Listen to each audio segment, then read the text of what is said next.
Hello there, ladies and gentlemen. I'm Chris. That's Dave. And we just got watching something a little different than we normally would. Myserious Girlfriend X is what we got. And you've seen this before too? Yes, this is like the first anime series that we've done where we both watched that already. Yeah, it's true. And just to give you an idea how this show goes, the new transfer student in school, Makoto Urube, is one full of mystery. She shows up, has no interest in making friends or doing anything really proactive at school, and is quickly labeled as weird when she randomly bursts out into laughter in the middle of class. Well, quite literally like that. So, Taking naps. I know, right? One day, Breaking hearts, taking naps. One day, she had slept pretty much through the rest of the day and pretty much just late throughout school. A boy named Akira Tsubaki has decided, oh crap, I left something in the classroom and has gone back to go get it. Found her asleep and it's waking her up. Well, upon doing so, upon doing so, Never. okay, I got you. You interrupting me or you? I'm interrupting. Well, I'm not giving away everything. No, I'm not worried about that part. Okay. I want to warn you. This anime's weird. Yes. What he's about to tell you is weird. It's going to be a weird factor through the entire anime. You can't get around this situation. Boom, problems. Yes. So, upon waking her up, well, she leaves drool on the table on her desk. And he decides to ingest it himself. About a week or so later, he ends up getting sick. And dies. Not that bad.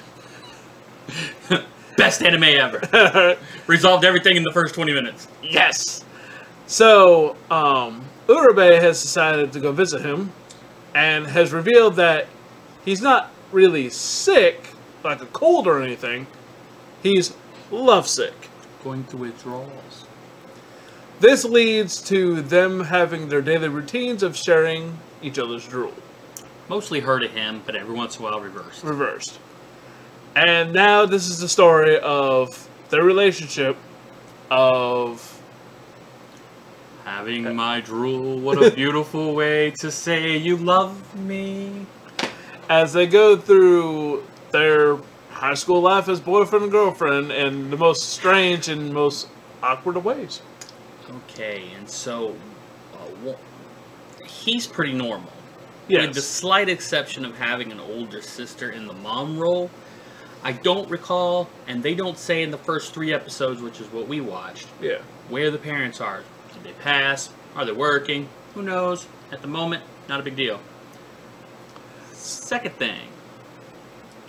Urube has a strange talent. Very strange. She enjoys scissors. And she keeps them in her panties. Why? Like a holster. Yeah, why? That's just how she is. And that is a line she uses a lot in this series. That's just the way I am. Which, honestly, I really respect. Yes. But, yeah, she draws these suckers out in a very dramatic flourish. Yes. Very flashy. And the speed of a gunslinger. I mean, when I say flashy, I mean that in more than one way. Yeah. I mean, if she's pulling them out of her panties, you're going to see them. But that's probably the biggest fan service you get out of this entire series. See, that's the part about this thing that is weird to me, because they're like 16. I get the point. But I don't know. It's just odd. It is. But the other thing would be, though, I was going to say, was if they were college students, would it be less odd? Would it be cute and flirty? Nah, it's strange. I think it's strange either way you look at it. It can be a little sensual at times, not pulling the scissors out, but just the things that they do in their dating life are kind of romantic / sensual. In a strangely awkward way. Well, you're looking at, as far as you could tell in the series from these first 3 episodes, this is their first love each. Well, and now they don't really mention that per se, but what's his last name? Which one? The main character? Yeah, his last name? Sabaki. Sabaki did have a big super crush, carried picture in his wallet.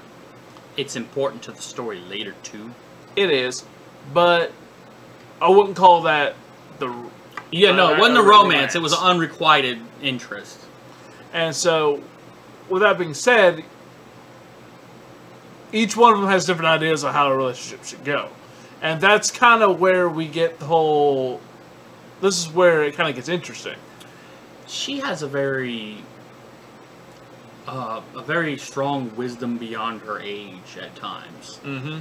And I think Sabaki ends up bringing new things into her life as well, and we see that it's not one-sided. But in these first 3 episodes, it really is. She's kind of like calling the shots for a lot of stuff. But a lot of the stuff she calls the shots for, when she explains why and right. makes sense. Oh, sure. But he has a bad habit of being an action-reaction person and not realizing why he wants to do or why he should be doing certain things. Yeah. I mean, the first episode is where we get our establishment of the 2 characters going on the date. The plot. Yeah, pretty much the plot. Episode 2, we kind of get more on the whole drool thing. And the intimacy. And how it really affects them. The weird, strange mutant power that it technically is. Yeah. That's what the X stands for. She's an X-Man! And then we get the 3rd episode where we kind of push the limits a little bit because we get... we're not introduced to these characters for the first time per se, but we get introduced to the fact that there's more than one relationship happening in the series. And there's a rival for the affections of young Miss Urue. So episode 3, which is kind of a big kind of plot to me, big kind of huge twist plot. His best friend, named Kohei Ueno, we find out he's dating another classmate of theirs named... Just to clarify, yes, Kohei is his name or a title? That's his actual name. Oh. That's his first name. His given name.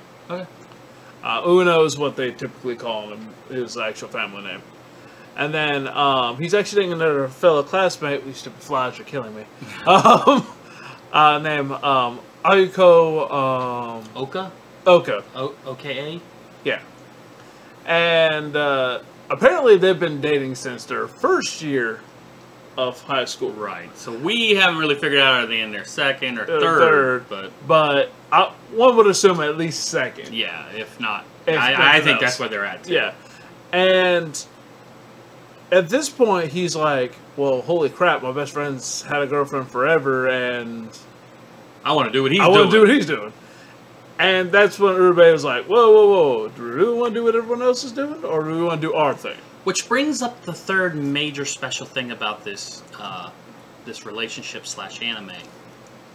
There is dream sequences in a lot of these stories, and they are animated a different way.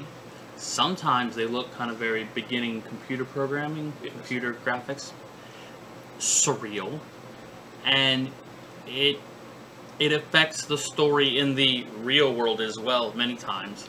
So it's very interesting. It's kind of daring in ways. Yep. And then the second part to episode 3 is suddenly there's a rival in love. Rival. Fortunately, I can't remember the dude's name to save my life. Incinerator Kid. But he's supposedly the star of the soccer team, and was he? That's what they announced in the episode. And he's, I guess by their standards, the good-looking one, popular kid, whatever, yada yada. He was a scrub-lord. And he asks Urube out. He did not capture the heart of the young maiden fair. But this is where the test of bonds kind of come into play, where we start to see where the bond is truly between our main characters, not just anybody she just happens to share drool with. And that's kind of what the main thing we get out of it. Yeah, that's a sentence you're going to hear a lot when you talk about this anime. Yes, a lot. Now, just to give a little background, something I actually haven't done with any of these animes in quite some time. Oh, do it! Just a little history on the show. We'll get to a lot of the visuals, audio, and stuff like that in a minute. but that plays a kind of a big role in how a lot of the stuff is graded. Because, does it now? Well, in a sense, it can. Well, but not necessarily bad or good. No, I'm interested in seeing how this is going. This series, when the manga first came out, was a one-shot in 2004. Had basically the first episode of the anime literally is like the first little one-shot they did for the manga. It did not actually get serialized to 2 years later in Japan, where they finally got some headway and took off for quite some time, actually. Oh god. Are you talking about the manga now, not the series? Not the manga. I'll get to the series in a second. Right. And so, by the time we get to the anime series actually doesn't become an anime until 2012. I mean, this is kind of like a cult classic of anime because it's so strange and niche that it only gets shared by people who are like, listen, I know this is really weird. Yeah. But give it a ride. It's true, but what I'm getting at is the fact that one of the things that, at least I will be grading on, is the fact that its look and its feel of the series based on the time that it actually originally started. From for a lot of animes that would have been coming out at that time. That and late 90, early 2000 influence being is recreated in the mid 2010s. Correct. And that's kind of a huge thing, and the fact that series actually holds up so well kind of gives me a 2-star in the visual category. Boom. What I'm talking about is we're looking at the animation style literally is as if it came literally out of the 90s. Yes, I mean, it looks crisp and clean, like they did a lot of computer animation with it because it's 2012. But the facial expressions and the style of art they're using reminds me more of Ranma 1/2 than it does, let's say the Pokemon style. Yeah. And here, the average storytelling is kind of, even back in the day, it's kind of slow paced. We're getting that. We're almost as if we're almost in that moment with them. Well, every adventure is its own story. Yes. So, while there is some slight serialization and development, it's really an episodic series. Very. They do a lot of time skipping, a lot of stuff, because it's like, well, a month later we've been dating, we've done this, we do this. And every episode is its own thing. There's really, other than the fact that their relationship continues. Or at least definitely through 1 and 3, because it's been a while since I've watched the rest of it. I think there's a few episodes that do have like 2-parters in there, but for the most part, it's literally episodic from the idea of this happens first. This is what's happening. Hey, we've been dating for a month. Here's episode 2. This is where we're at now. Episode 3. This is where we're at now. It's instead of going through the tedious of every exact day, this is how the relationship's going at this moment. This is where we had this hiccup. This is where we've had this advancement. That's really what I think they're going with. So why did you give it 2 in visuals? Did you like it because it's a throwback? It is because they kept that style. They didn't try to update it to what we probably would have seen in 2012. They kept it to the style that it was originally made. I like that, and I also like how they use the computer graphics for that weird world. Yes. And I like how they do certain things with flair. And they just really do a lot of attention to certain moments, and it enhances the silliness of the situation. What's great about it, it's kind of like a noir where if there's a splash of color, you're supposed to notice this. You're supposed to notice this point. They make certain things pop so that way you pay attention to that moment or that particular thing, and that's why I think really draws your attention. Now the audio, I think, does more than its typical job. Most, the last anime, while we were watching Bento and other stuff for that, the music's just there. It does what's supposed to. This one actually makes it to where everything that's happening from your serious scenes to a little bit of your comedy scenes to even that little bit of action that you get, and the music complements it very well. And not only does it do that, but it changes into a drastic. It's almost like a sign. The exit is up ahead 7 miles. This music is going this is what's going to fix. This is where this picks up. Realize, and I like the weird guitar riffs and stuff like that when she grabs her scissors. Yeah. Yeah, so we both give that a 2. It was kind of funny because like when she first does Pacers and the music just intensifies, right? And she does it, and it's just like it complements it so well. And then when it's over, it's like, all right, and back to normal. Now her dialogue is delivered in a very deadpan situation, but that's part of the character. That's not poor delivery. Other than the music and the limited sound effects, there's not a lot more to stretch it. So the music's carrying it a lot, and it's that impressive that we both gave it 2 stars. I mean, I can understand anybody giving it a 1 star. Right. It's just that I think we may have a little favoritism edging it over. A little bit, but I still think it gets it that nice little push. And it's a unique thing compared to a lot of the things that we've watched. And, so that brings us to story. This is where I get taken back just a little bit. Because the general premise of this is a generic slice of life romance. That's very not generic. That's not generic. Mutant drool. Because other than the fact that, they're boyfriend and girlfriend dating, and their best friends are dating, and all this other kind of stuff, and the drool throws it off. It makes it weird. And it's kind of like, well, the other thing is because it's episodic and not serial, the story is not focused as much as this episode's events. Correct. You're to be entertained now, not worry about what's going to happen next. Because all you know down the road is they're in a relationship. That's all you need to know. So, it's really going to probably get a 1 star even further down the line, in my opinion. But now there's going to be moments that's going to pick up. One thing about the story is, and I do remember this, if you get invested, you're going to start being like, where's the payout? Where's the payoff? Yes. And so that part of the story does intensify. Warning. So be prepared for wanting to know what's going to happen eventually. Now, this next portion's going to sound a little contradictory. Go for it. My overall enjoyment for episodes 1 through 3 is a 1. Now, I've been talking this series up a storm for the last few minutes saying, oh man, this is really cool, this is really great, blah, blah, yada, yada. However, if I'm taking just these first 3 episodes,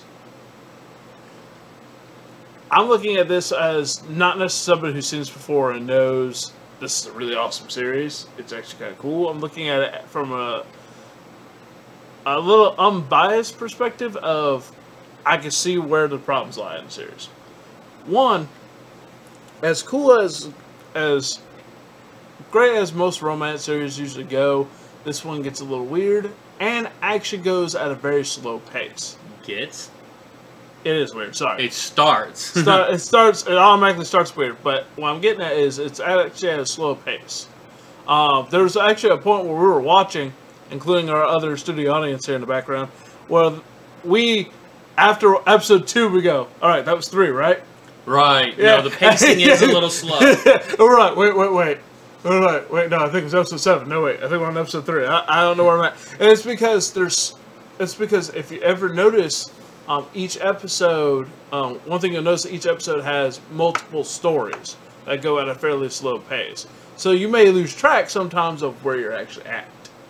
I mean, I can see where the slowness kind of could draw you away, because you may not have the attention span to want to sit there and see what happens next. I give the enjoyment a 2. And I was worried that it was going to be nostalgia, but I don't think it is, and this is the reason why. As slow as the story is, as episodic as it kinda is, and as straight out strange as the initial premise is, the first episode grabs your attention. The second episode tells you, this is what I'm gonna do with it. And the third one just keeps it going along. So it puts its money where its weirdness is right off the bat as far as I'm concerned. I agree. But it is a style. It is a style choice that they've made in this, and it's either going to hit you or you're going to quit it. And to be honest, I do have to make, episode 1 says, this is unabashed. Like, right off the bat saying, this is the anime you're watching. Episode 2 says, okay. I'm about to say, just to let you know, this is the absolute... It ain't going away. It ain't going away. Episode 3, we told you. Yeah. So, the little slice of life, the little romance, tiny bit of comedy here and there. But mostly drama, in my opinion. Yeah, it's a drama. It's almost like a drama suspense. It is. Because you never know, because through these episodes... Well, Uribe is just so weird that she's all like, and in this episode, a test tube. Well, what the hell do I do with this now? And like I said, I think the dream sequences is what helps get more of the understanding out of it. Because a lot of it is... She shows up for class with a pineapple and a 4-fingered glove, and you don't know why. You just know it's going to be good. Yes. All right, folks. I think we've talked this up for just for 3 episodes. Yeah, 3 episodes. Now, the next time we look at Mysterious Girlfriend X, we're going to go ahead and binge a little more of it.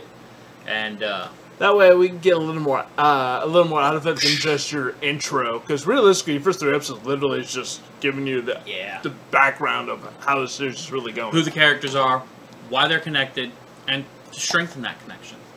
So, hopefully we'll get back to this at a later date, and hopefully you enjoy this review. I know we did. At least I think he did. I really like this anime series. So, ladies and gentlemen, actually, real quick, I'm actually going to put something... What? Oh, no, I'm just listening. You got stuff? Yes. Much too much... nothing to really worry about. This is more of a shout out to Chopsaki Cinema. I know we've discussed in person some things we would like to do, and I'm actually curious about your opinion, folks. There's a lot of stuff that Chopsaki Cinema can watch or has access to that actually is very anime adjacent. Well, and vice versa. Josh and I created a review of the Raid movies, Raid 1 and 2. Yeah. They may be up by the time you see this, they may not. They might be just stored in the vault for a cobwebby day where we need to throw another video up. And the reason why I bring this up is I think I'm throwing it out there and seeing if you guys actually agree doing a collaboration. There's several different movies and animes that we could watch a Chopsaki anime or some... especially, I think one of the ones that was suggested was to do, I think the Samurai 7 or something? Samurai 7 and, the equivalents thereof. What about that Ronin Kenshi? We do have a Ronin Kenshin. That one is almost perfect for both shows. I don't know if we'll do all three parts or not, per se, but... with Rurouni Kenshin being, obviously, anime first and then live action later, but Chopsaki being the whole Kung Fu action flick. Right. And there would be Kung Fu movies with a almost animated twist. Yes. I would venture Crouching Tiger, Hidden Dragon would be like that. That weird fantasy thing, and I'm sure that there are people, including our studio audience, yes, who could come up with all kinds of fun Kung Fu films or Chinese martial art films that bring a sense of extra or extraordinary or magic, etc. Things that you would think of in a cartoon. The reason I bring this up is I just want to see your suggestions, I want to see your comments, and let's see what you think. Because I believe a collaboration between... Well played, sir. I just think a collaboration between Chopsaki and Acer Anime would be fantastic. And now, granted, that doesn't... We already share a co-host. Yeah, I know, right? Now, granted, we don't necessarily have to stop there. There are a few things that Denzicaster has done that... I personally would love to go back to Ronin Warriors. Yes, and I wouldn't mind doing that in collaboration with Denzicaster and whatnot, with the whole Sentai theme. I think that actually kind of fits really well. I bet we could get Joe from Rage Quit Radio, because he loves giant robots. Yes, he does. So, ladies and gentlemen... I'm still working on different guests to show up to bring strange animes that we would have never picked. Still working on that. Yeah, I've got different friends out there who I'm just trying. It's all about making these schedules match up. Oh, yeah. So, ladies and gentlemen, at this time, I'm Chris. I'm David. And we out for the night.